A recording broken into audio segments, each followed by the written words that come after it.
আমার গাড়ি থেকে নাম। তোমাকে আমি ভালোবেসে ফেলেছি। আমার অ্যাকাউন্টে যা ব্যালেন্স আছে এরকম গাড়ি দিনে 4টে কিনতে পারবো।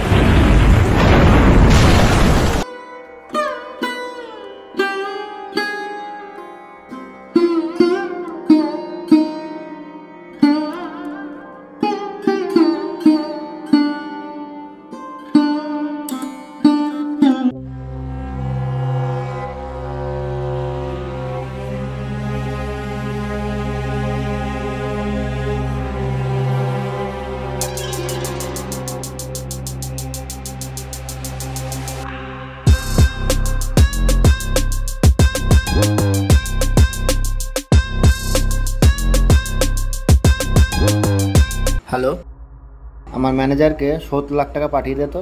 Okay bye. আরে এই অশিক্ষিত, আমার গাড়ি থেকে নাম। আর বলিস না, এসব ভিখারির বাচ্চারা কোথা থেকে আসে কি জানি।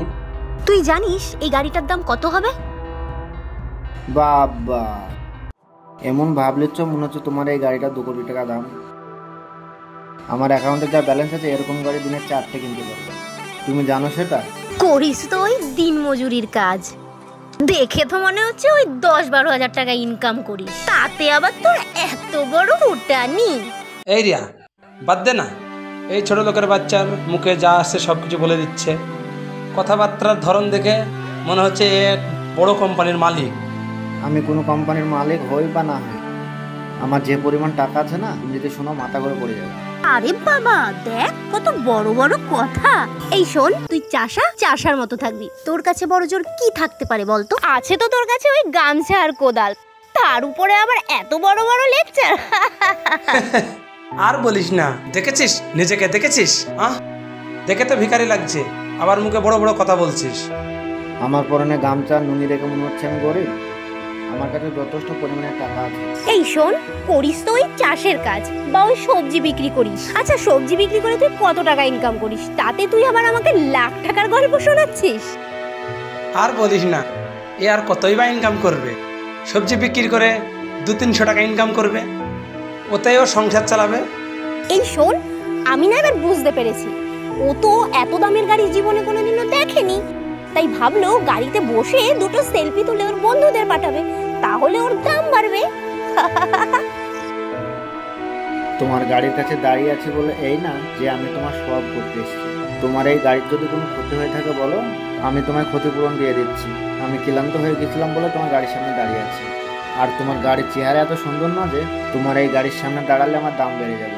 কথাটা একটু ঠিকভাবে বলার চেষ্টা করো। আরে এই অশিক্ষিত, তোর যখন এতই ক্লান্ত লাগছিল, সরকারের এত বড় বড় গাছ লাগানো আছে, ওখানে গিয়ে হাওয়া খেতে পারতি। আমার গাড়িতে কেন রে? আর আমার গাড়িতে যদি দাগ লাগতো, টাকাটা কি তোর বাপ দিত রে? এই ম্যাডাম, এবার থামবে? তোমার এই গাড়ির দাম আমি এখানে দাঁড়িয়ে দিয়ে দেবো। এই শুভ, দেখ না, এই অভদ্রটা কখন থেকে আমার গাড়ির সামনে দাঁড়িয়ে রয়েছে। বারবার বলছি সরতে, তাও সরছে না। আবার বলছে এখানে দাঁড়িয়ে থেকে আমার গাড়ি কিনে নেবে। এই পাগল, অতগুলো টাকা একবারে চোখে দেখেছিস? আর বারে বারে বলছিস গাড়ি কিনে নেবো, গাড়ি কিনে নেবো। একবারে কোনোদিন চোখে দেখেছিস?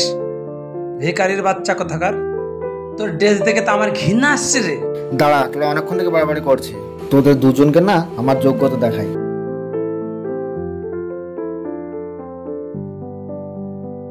হ্যালো আকাশ, আমার ব্যাগে দেখ 12 লক্ষ টাকা আছে, তাড়াতাড়ি নিয়ে চলে আয় তো।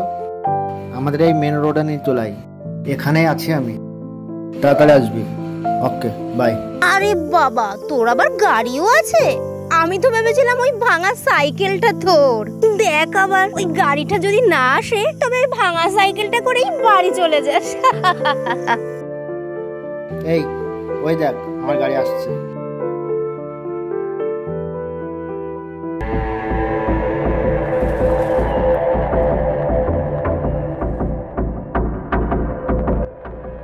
স্যার কোনো প্রবলেম? সব টাকা আছে তো? হ্যাঁ স্যার। এই নাও, এখানে 12 লাখ টাকা আছে। আর যদি গুনতে প্রবলেম হয় তাহলে দুজন মিলে হাতে বসে গুনে নেবে।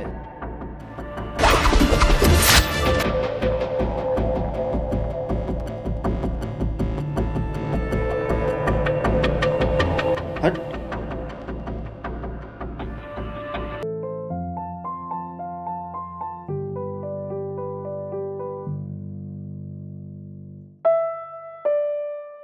আমি ওকে কি ভেবেছিলাম রে, কোথায় থেকে কি হয়ে গেল।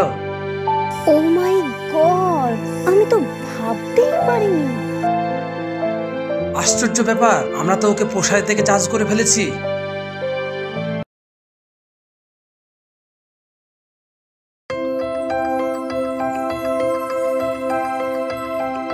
হাই, কেমন আছো?